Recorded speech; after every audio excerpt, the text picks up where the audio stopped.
ایک یہ بہن نے پوچھا ہے کہ کیا شوہر بیوی کی سیلری کا حقدار ہوتا ہے یا نہیں،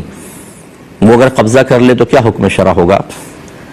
دیکھیں، آپ کو پہلے بھی بتایا تھا، میرے خیال میں یہ کوشچن آتے رہتے ہیں، لیکن یہ بہرحال میں نے اس لیے شامل کیا کہ ذرا شوہر حضرات سمجھ لیں کہ بیوی جو ہوتی ہے وہ اپنی ذاتی محنت سے جو کچھ حاصل کرے گی وہ اس کا ہوگا، اور اس پر شوہر کا بالکل حق نہیں ہے۔ اگر عورت چاہے تو وہ اپنے میں سے دے سکتی ہے، بالکل اس میں کوئی حرج نہیں ہے، لیکن حق کا مطلب یہ ہے کہ اللہ تبارک و تعالیٰ نے شوہر کو لینا جائز قرار دیا، اگر نہ بیوی دے تو جبراً بھی لے سکتا ہے، ایسا حق شریعت نے نہیں دیا ہے۔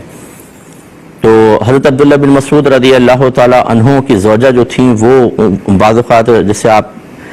کا کوئی کام نہیں تھا تو ان کی کمائی آپ نے حاصل کی ہے، اور نبی کریم صلی اللہ علیہ وسلم نے باقاعدہ اس کی اجازت مرحمت فرمائی ہے، لیکن اس کا مطلب یہ نہیں ہے کہ بیوی اگر کما کر لائے تو زبردستی پوری سیلری ہڑپ کر لی جائے۔